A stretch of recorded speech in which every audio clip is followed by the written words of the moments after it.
السلام علیکم، hello guys, کیسے ہیں سب؟ ٹھیک ہے، امید ہے سب خیریت سے ہوں گے۔ آج ہم آئے محفل میں، یہاں پر مظفر حسین شاہ صاحب بیان کر رہے ہیں، آپ کو بیان سناتے ہیں۔ محفل ماشاء اللہ سے اس کے اندر جو ہے نا طلعت محافظ، نعیم چشتی، سید مظفر شاہ، حسین قادری، ساجد قادری آ رہے ہیں۔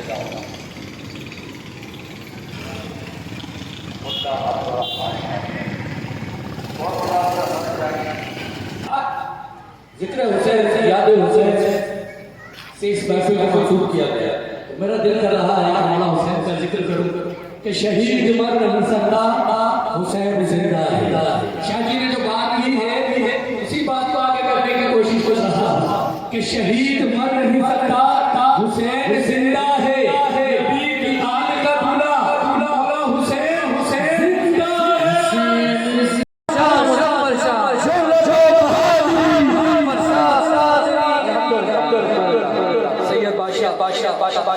پیر جبلہ حضرت علامہ مولانا الحاج پیر سید مظفر حسین شاہ صاحب دامت برکاتہ عالیہ تشریف فرما ہو چکے ہیں۔ بس کچھ ہی دیر میں جبلہ شاہ صاحب نے خطاب سننا ہے۔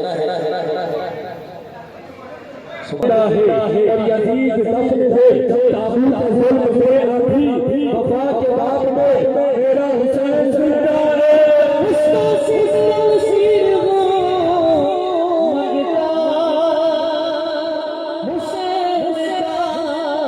کسی بات کو گزرنا ہو تو آپ اپنے قیمتی لباس کو بچا کر سمیٹ کر گزریں گے، کہیں گے ہاں تو کہیں گے میرے مومنین یہی تقویٰ ہے۔ دنیا خواہشات کے بری خواہشات کے کانٹے ہیں اور بندہ مومن اپنے ایمان کو اس سے بچا بچا کر اللہ کی طرف جاتا ہے۔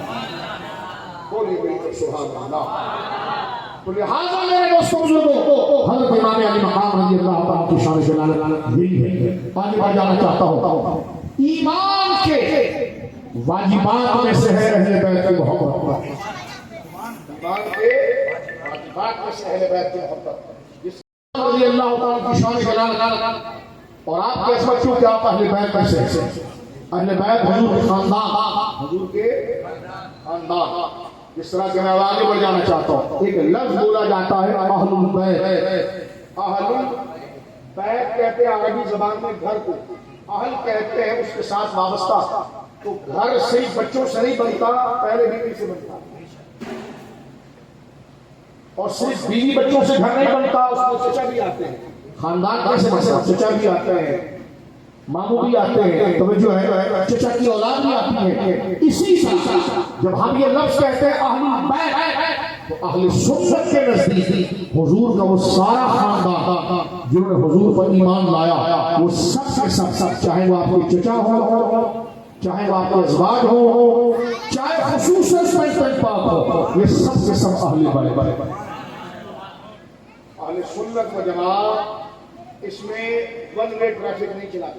اہل بیت بولتے ہیں، اہل بیت کے اندر حضور کا سارا خاندان آتا ہے، توجہ ہے آپ کی، جس میں حضور کی ساری ازواج اور بیویاں، ہماری ماں سیدہ خدیجہ، ہماری ماں سیدہ عائشہ، ہماری ماں سیدہ حفصہ، ہماری ماں سیدہ ام سلمہ، تمام ازواج حضور سید عالمین یہ اہل بیت میں سے۔ یہ عجیب بات ہے، آپ کہیں پر جائیں اور کوئی آپ کو دعوت نامہ دے شادی کا یا دعوت کا، آپ بچوں کے ساتھ چلے جائیں اور وہ کہے کہ میں نے تو آپ کے اہل خانہ کو بلایا تھا، تو کہیے لے آیا، بچے تو لے آئے۔ اہل خانہ کب بولا جاتا ہے؟ فیملی کب مکمل ہوتی ہے؟ یہ بچے کے ساتھ بیوی بھی ہو۔ یہ عجیب منطق ہے جناب کہ بیویوں کا اہل بیت میں تالا نہیں لاتا ہے، صرف بچوں کو لاتا ہے۔ سن کھڑا ہوا الحمدللہ، وہ کہتا ہے تیری نسل اسلام میں ہے، بچہ بچہ نور۔ ٹھیک ہے، حضرت عائشہ بھی اہل بیت میں، حضرت اللہ عنہ، حضرت خدیجہ بھی اہل بیت میں، توجہ ہے، سارا گھرانہ اہل بیت میں سے۔ پھر حضور کے جتنے چچا جو حضور سید عالم کے دست مراد پر ایمان لا رہے ہیں، میرے آقا کا شکر قربان فائل الخیرات حضرت سیدنا امیر حمزہ رضی اللہ عنہ، بولیے سبحان اللہ۔ حضرت سیدنا عباس یہ اہل بیت میں سے، ان کی ساری اولادیں اہل بیت میں سے۔ حضرت مولا علی کے بڑے بھائی، حضرت مولا علی کے 4 بھائی خود سمیت، حضرت مولا علی کے بھائی حضرت عقیل اہل بیت میں سے، ان کی اولاد اہل بیت۔ ٹھیک ہے، حضرت علی مولا علی کے بڑے بھائی حضرت جعفر ان کی اولاد بھی اہل بیت ہے، مولا علی خود اور مولا علی کی وہ اولادیں جو سیدہ زہرا پاک کے علاوہ کی بیویوں سے ہوئی وہ سارے اہل بیت میں سے، لیکن ساتھ یہ بھی سن لو خصوصی شرح پانے والے اہل بیت میں وہ ہیں جسے حسن مجتبیٰ کہا جاتا ہے، حسین مجتبیٰ کہا جاتا ہے اور سیدہ فاطمہ الزہرا کہا جاتا ہے۔ ان کو پنجتن پاک کیا کہا جاتا ہے؟ کیونکہ کئی حدیثیں ایسی ہیں کہ جن میں ان کی شان عظمت ہے۔ مثلا آپ غور کریں، میں ایک حدیث مستدرک سے آپ کو سناتا ہوں آسان انداز میں۔ سرکار دو عالم صلی اللہ علیہ وسلم کا گھر اور سیدہ زہرا کا گھر ایک ہی ساتھ، جو مدینہ شریف گیا ہو اس کو پتا ہوگا، اللہ ہمیں بار بار لے جائے۔ آپ دیکھیں کہ جب اس وقت آپ سنہری جالی کے سامنے آتے ہیں نا تو یہ حجرہ سیدہ عائشہ جس میں حضور آرام فرما رہے ہیں، اور اگر آپ باب جبریل سے آتے ہیں تو پہلا دروازہ جو پڑتا ہے وہ حجرہ سیدہ زہرا، یعنی پورے حجرے کو جالی لے لیا گیا، اس پورے حجرے کے اوپر گنبد ہے، یعنی حضور جہاں آرام فرما رہے ہیں بولو سبحان اللہ، اور آپ کے ساتھ حضرت ابوبکر صدیق آرام فرما رہے ہیں، اور ان کے ساتھ فاروق اعظم آرام فرما رہے ہیں، یعنی ترتیب کے ساتھ حضور کے سینے مبارک کے ساتھ حضرت ابوبکر صدیق ہیں، حضرت ابوبکر صدیق کے سینے کے ساتھ حضرت فاروق اعظم ہے، بولو سبحان اللہ۔ یہ مقدس ہستیاں جہاں آرام فرما رہی ہیں، یہ روم، یہ حجرہ، یہ گھر حضرت سیدہ عائشہ کا ہے، ادھر سات دیوار اور دیوار کے پیچھے کا گھر سیدہ زہرا پاک کا ہے۔ اب آپ دیکھیے بڑی کھڑکی تھی جس میں حضرت عائشہ اور سیدہ فاطمہ آپس میں گفتگو کرتی تھی، اب آپ نے ایک ہی دیوار، اور وہ گھر اس زمانے میں ایسے نہیں ہوتے تھے میرے دوستوں، یا 80 گز 60 گز 40 گز، اللہ میرے آقا کی زندگی بہت سال سال گزاری، سرکار فرماتے ہیں ہماری ماں حضرت عائشہ سے، عائشہ اگر میں چاہوں گا تو احد کا پہاڑ میرے اشارے پر سونا بن جائے اور میرے ساتھ چلے، لیکن عائشہ میں اس بات کو پسند کرتا ہوں کہ ایک وقت کا کھاؤں اور ایک وقت کا نہ کھاؤں۔ سرکار نے فرمایا کہ میں اپنے غریب امتیوں سے بہت محبت کرتا ہوں۔ سرکار کے شکم اقدس کے اوپر پتھر بنا ہوتا تھا، یہ اس لیے نہیں کہ مال نہیں تھا، یہ فخر اختیاری ہے۔ فخر اختیاری کیا ہوتا ہے؟ فخر اختیاری کیا ہوتا ہے؟ مثلا جب ایک آدمی اگر غریب ہو، اس کے پاس کچھ بھی نہ ہو، گھر بھی نہ ہو، کچھ بھی نہ ہو، تو اس نے خود بخود نہیں کیا، اس نے کچھ ملا ہی نہیں ہے، تو یہ اس کا غریبی یا فقر جو ہے غیر اختیاری ہے، وہ کتنی بھی کوشش کر لے مال نہیں اس کے پاس۔ اور ایک وہ ہے سلام اس پر کہ جس میں بادشاہی میں فقیر کہ سب کچھ تھا، اپنے کسی صحابی کو مٹی اٹھا کر دے تو وہ سونا بن جائے۔ حضرت ابو ہریرہ کو 3 کھجوریں دی، 27 سال وہ کھاتے رہے، پھر سے ختم نہ ہوا جو ہے، تو جن کے ہاتھ میں اللہ نے بادشاہی دی لیکن پھر بھی انہوں نے کہا کہ مجھے چٹائی پر سونا ہی پسند ہے۔ حضرت عمر ایک دفعہ حجرے کے اندر آئے تو سرکار علیہ السلام چٹائی پر لیٹے ہوئے تھے، تو حضور جب اٹھے تو آپ میرا اور ہمارا بیکار بدن کہاں اس لائق، صرف سمجھانے کے بتا رہا ہوں، سرکار کے بدن کے اوپر چٹائی کے نشانات تھا۔ حضرت عمر رونے لگے کہ حضور وہ کیسے ہو، کس طرح وہ فنا فنا بادشاہ جو دنیا دار ہے، آپ کو اللہ کے محبوب ہے، وہ بستروں پر سوتے ہیں اور آپ چٹائی پر، تو سرکار نے فرمایا عمر کوئی بات نہیں، دنیا عارضی ہے، تو حضور نے پسند اس کو کیا۔ توجہ ہے جس کو ظاہر الفاظ میں جو ہمارے وجود میں کہا جان بوجھ کر نہیں دیا، ظاہری الفاظ میں کہہ رہا ہوں جان بوجھ کر نہیں دیا۔ توجہ ہے آپ کی؟ کسی صحابی کو حضور سے یہ بیان، میں آپ کو کیا بات بتاؤں، بخاری شریف میں 5 جگہ حدیث موجود ہے۔ حضرت جابر بن عبداللہ، حضرت جابر بن عبداللہ کے والد کے چھوٹی عمر میں تھے کہ والد غزوہ احد میں شہید ہو گئے، ان کی بڑی بہنیں تھیں، بڑے پریشان تھے، اور ان کے والد نے کسی یہودی سے قرضہ بھی لیا تھا۔ اس وقت بزنس کیا ہوتا میرے بزرگوں دوستوں، کھجور کے باغات، ان کے والد کے چند کھجور کے باغات تھے، یوں سمجھ لو اس سے کھجور اترتی ہوگی 20 کلو، اور وزن تھا قرضے میں 10,000 کلو۔ اب جب اس یہودی کو یہ پتا چلا کہ اس کا باپ تو ہو گیا شہید، اور اس کا تعلق نبی پاک سے ہے، تو وہ نبی پاک کو اس مجھ میں کہنے گا کسی سال مجھے سارا قرضہ دینا ورنہ تیری زمین پر قبضہ کروں گا۔ آ کر حضرت جابر نے حضور سے کہا، 5 جگہ بخاری شریف میں آ کر کہا یا رسول اللہ سب طبیبوں نے دے دیا ہے جواب، عیسیٰ اگر دوا نہ کرے یا رسول اللہ وہ مجھ پر ظلم کرتا ہے اور کہتا ہے کہ باغ کے کھجور دو، حضور فرما دے دو، تو کہتے حضور جتنا دینا ہے وہ 100 گنا زیادہ ہے اور میرے باغ سے اترنے والے کھجور تھوڑے ہیں۔ تو حضور نے یہ نہیں کہا یہ میرے بس کی بات نہیں ہے، میں تو صرف قرآن سکھانے والا ہوں، نہیں، نبی جو ہوتا ہے وہ امت کی ہر مشکل کو حل کرتا ہے۔ بولنا سبحان اللہ۔ سرکار نے فرمایا اچھا یہ بتا جابر، دل سے سننا اس بات کو، یہ حق بتا رہا ہوں، سچ بتا رہا ہوں، اتنا بڑا سچ ہے جس کے لیے آپ نے اسٹیج لگایا اور یہ بزرگ لوگوں کو بٹھایا ہے۔ سنیے اس بات کو میرے دوستوں بزرگوں، حضرت جابر بن عبداللہ سے حضور نے فرمایا اچھا گھبرا رہے کیونکہ ان کے والد شہید ہو گئے تھے، سرکار امت کو اپنے بچوں کی طرح چاہتا ہے۔ حسین کو نہیں چاہتے اور ان کو کس نسبت سے چاہتے ہیں ابھی وقت میں بتاتا ہوں، ذرا توجہ کیجیے گا میرے دوستوں بزرگوں۔ حضرت جابر سے کہا وہ طلوائی کا دن کون سا ہوگا جس دن اس کے منشی اور کاریگر سارے ٹھیکیدار آ جائے گا، حضور فلاں دن۔ سرکار نے فرمایا جب حضور نے کھجور کو توڑ کر رکھ دینا زمین پر تو اس کو توڑنا نہیں، پہلے مجھے بلانا۔ بخاری شریف میں 5 جگہ حدیث موجود ہے، جب انہوں نے کہا کھجور میں نے توڑا تو اتنے سے تھے اور دینا اس سے 100 گنا زیادہ تھا۔ سرکار تشریف لائے، توجہ ہے آپ کی، ایک حدیث میں یہ ہے کہ سرکار آئے کھجور توڑے نہیں گئے تھے، تدبیق ہوتی ہے اور حضور اس درختوں کے درمیان تھوڑے سے درخت تھے، سرکار اس کو چکر لگا گئے۔ حضرت جابر کا جو باغ تھا نا جو اس میں درخت تھے آپ کے تھوڑے سے، اس میں حضور ان درختوں کے درمیان چلنے لگے۔ ایک حدیث میں یہ آتا ہے، ایک حدیث میں آتا ہے کہ کھجور توڑ دیے گئے اور حضور اس ڈھیر کے اوپر بیٹھے تھے اور فرمایا تھا نکالتے جاؤ تولتا جاؤ۔ ان میں تطبیق ہے اور تطبیق اس طرح ہو سکتی ہے کہ توڑنے سے پہلے حضور نے چکر لگایا، توڑ لیا گیا تو حضور آ کر بیٹھے۔ تو اس واقعے کو ظاہر سی بات ہے آپ کا اگر کوئی واقعہ ہو جائے، آپ اگر مارکیٹ جائیں اور 10 بندے پوچھیں یار مارکیٹ کب گیا تھا، تو آپ ہر ایک کو اپنے دماغ کی حالت میں بات ایک ہی بتائیں گے لیکن مختلف الفاظوں سے بتائیں گے، اس میں اختلاف نہیں ہوگا۔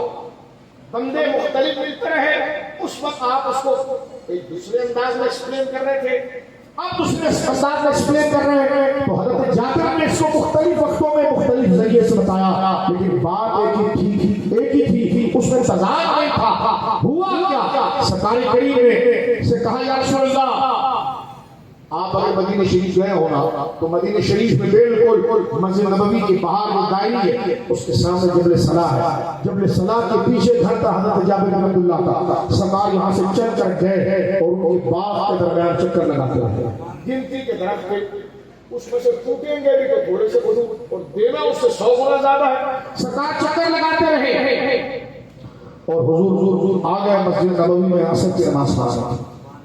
سرکار نے عصر کی نماز پڑھائی، پیچھے جابر بن عبداللہ بیٹھے تھے، نماز سے فارغ ہوئے تو صفوں میں آگے آ کر رونے لگے۔ حضور فرمایا روتا کیوں ہے؟ فرمایا حضور قرض اتر گیا، قرض جو تھا وہ اتر گیا۔ سرکار نے مسکرا کر فرمایا جا کے عمر کو بھی بتا، کیونکہ سرکار کے ساتھ سفر میں حضرت عمر بھی تھے۔ سرکار فرمایا جا کے عمر کو بتا۔ وہ کہتے ہیں کہ میں دوڑ کر حضرت عمر کے پاس گیا اور میں نے کہا حضرت عمر سے کہا عمر سنو، جو حضور نے کہا تھا نا کہ کھجور جب ٹوٹ جائے تو مجھے بلانا اور پھر میرے کہنے کے بعد بولنا، تو کہنے لگا میرا تھوڑا سا کھجور اس کے سارے کھجوروں میں پورا ہو گیا۔ اس کے بندے نے کہا کہ بھائی قرضہ اتر گیا، اور جب میں نے لوٹ کر دیکھا تو جتنے کھجور میرے تھے اتنے کے اتنے ہی تھے۔ تو حضرت عمر کا جواب بڑا زبردست ہے۔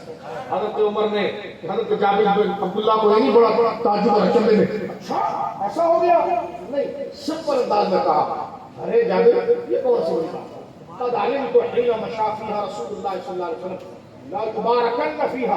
چھوڑ جابر، میں تو اسی وقت سمجھ گیا تھا کہ حضور خود ہی بڑھ جائیں گے جب میں نے تیرے باغ میں حضور کو چلتا ہوا۔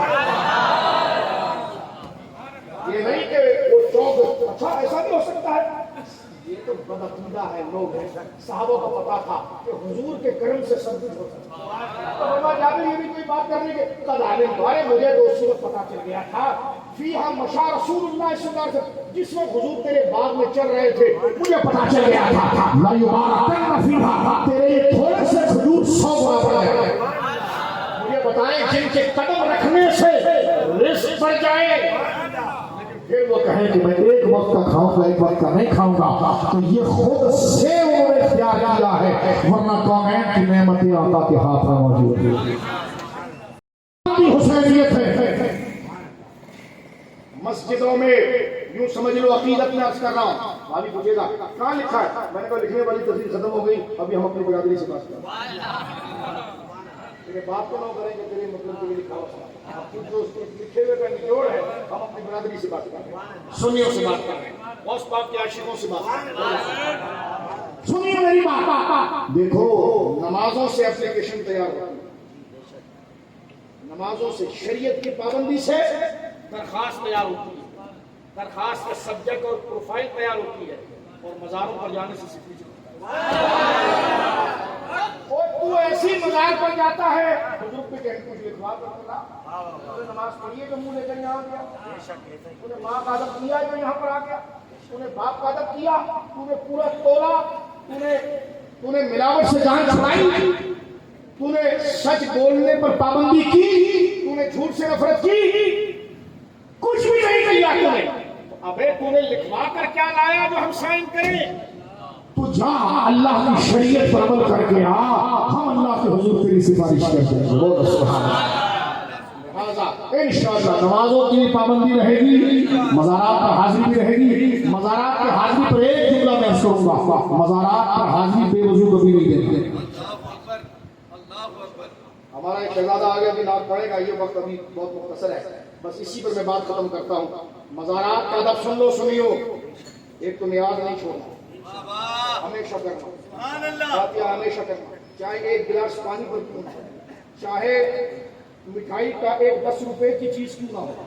یہ یاد آوری ہے، جس دن تو شروع کرے گا رنگ نہ لگ جائے تو پھر توجہ آپ کی، یہ یاد آوری ہے. تو یار اسلام سے محبت کیوں ہے؟ کیونکہ تیرے گھر میں گیل نہیں، تیرے گھر میں ملا دو. خواجہ صاحب کی چھٹی ہوتی، یہ نسبتیں کھانے پینے کی نہیں. کھانا پینا تو ہے نا، وہ کیا مٹی کھاتا ہے؟ وہ تو کھانا بنا کے کھاتا ہے. وہی کھانا سامنے رکھو اور دعا کرو اللہ اس کو برکت دے. کھانے میں برکت کیا ہے؟ میں نے کہا ایک خوراک ہوتی ہے جو جسم کو طاقت دیتی ہے. اللہ والوں کی نسبت ہو جائے تو وہ روح اور ایمان کو بھی طاقت دیتی ہے. مزارات پر حاضری پر ایک جملہ. ایک تو مزاروں کے قریب کبھی ہارن نہیں بجانا، مسجدوں کے پاس ہارن نہیں بجانا، اسپتالوں کے پاس ہارن نہیں بجانا، مدرسوں کے سامنے ہارن نہیں بجانا. یہ ادب جس دن آ گیا نا، ٹینشن اور دل کا سکون اور بلڈ پریشر بھاگا نہیں تو پھر مجھے دل کا سکون ہی سکون. جس وقت اللہ والوں کی نسبت ادب کرے گا خود. سن لو میرے بھائیوں اور دوستو، آج ہاں سنیے اپنی برادری میں بیٹھے سنو. مزار پر حاضری دینا ہے باوضو. کیا مل کر کو کیا دینا ہے؟ دربار شریف کو، مزار کو ہاتھ نہیں لگانا ہے. ہاتھ یہ سوچنا ہے کہ میرے ہاتھ اس لائق میں. مزار شریف کے سامنے جا کر دور کھڑا ہونا، ہاتھ باندھ کر ادب سے. چومنا بھی نہیں، چومنا حرام نہیں، لیکن ادب اس میں یہ ہے کہ دور رہا. توجہ ہے آپ کی، چومنا حرام نہیں ہے. وہاں بھی حرام کا ہے تو پھر جا کے چوم لیں. چومنا حرام نہیں ہے، ادب اس میں ہے کہ دور رہنا.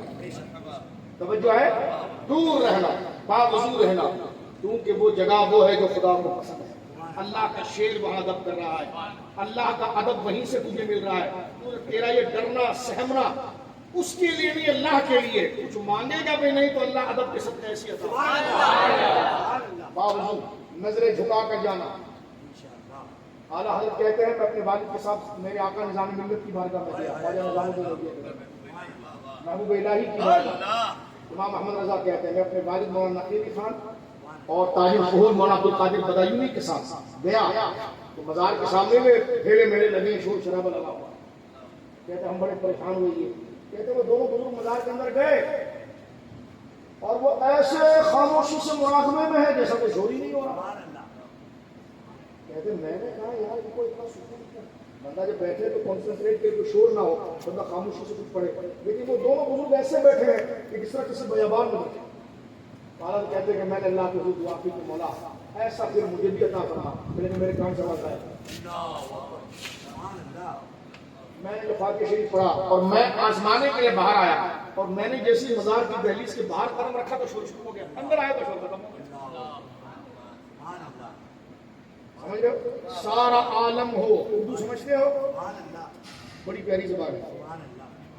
اب میں تشریح نہیں کروں گا, بہت آسان اردو ہے.